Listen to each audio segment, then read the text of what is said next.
Bassirou Diomaye Faye, a entamé une série de visites, principalement axées vers les pays de la CEDEAO, depuis son accession au pouvoir. Et dans ces différentes visites, nous pouvons retenir dans son discours, consiste à vouloir faire revenir, dit-il, les pays de l'Alliance des États de Sahel dans la CEDEAO. Mais nous aimerions alerter le président Bassirou Diomaye Faye également à ce niveau.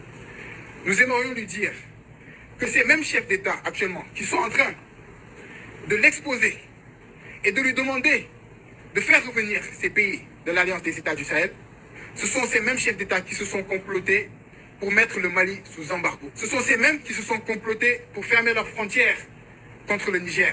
Ce sont ces mêmes qui se sont complotés pour sanctionner des populations entières. Et même chefs d'État n'ont aucune crédibilité aux yeux de nos populations. Elles n'ont plus aucune légitimité aux yeux de nos populations.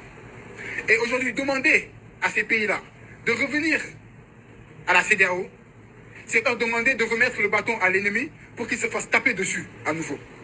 Parce qu'ils ont subi toutes sortes de pressions, des menaces, même d'intervention militaire, rappelons-le. Parce que ces pays-là de la CEDEAO ont voulu faire la guerre au Niger. Donc nous l'invitons à ne point laisser ces chefs d'État exercer une quelconque manipulation à son endroit afin de faire vouloir revenir les pays de l'Alliance des États du Sahel. Il est clair que la CEDEAO demande à être réformée profondément. Mais sur qui faudrait-il compter pour réformer la CEDEAO? Est-ce qu'il faut compter sur Alassane Ouattara pour réformer la CEDEAO? Est-ce que c'est sur Patrice Talon qu'il faut compter pour réformer la CEDEAO?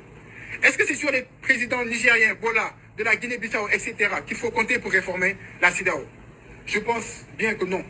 Parce que nous savons que ces présidents, aujourd'hui, roulent pour l'impérialisme occidental. Par conséquent, il ne faudrait point compter sur eux pour que du jour au lendemain, ils retournent leur casquette et se présentent comme soutien des pays de l'Alliance des États du Sahel. Aujourd'hui, l'AE est en train de matérialiser ce que la CEDEAO n'a pas pu matérialiser pendant plusieurs décennies. L'AES est dans une dynamique d'alliance militaire. Quiconque attaque un pays de l'AES attaque tous les pays de l'AES. Est-ce que la CEDEAO a été dans cette dynamique?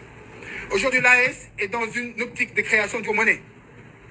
Cela fait plusieurs dizaines d'années maintenant que la CEDEAO avait ce projet de création d'une monnaie unique, mais aujourd'hui, qui n'a toujours pas abouti.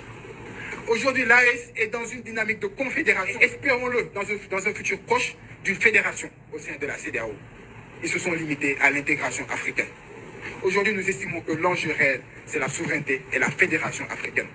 Donc aujourd'hui, est-ce qu'il faudrait casser cette dynamique révolutionnaire des pays de l'AES, qui sont dans une dynamique de fédération? Je pense que cela serait tout simplement vouloir interrompre ce processus d'autodétermination des peuples de l'AES. Et nous ne saurons l'accepter en aucun cas. Et c'est pourquoi donc nous invitons le président Bassirou Diomaye Faye à ne point tomber dans ce piège de ces chefs d'État qui cherchent à le manipuler dans ce sens. Nous avons eu une succession d'échecs, notamment sur les questions de souveraineté. Et pour la première fois, justement, nous avons un président qui se revendique panafricaniste. Donc ce président, aujourd'hui, il est source d'espoir.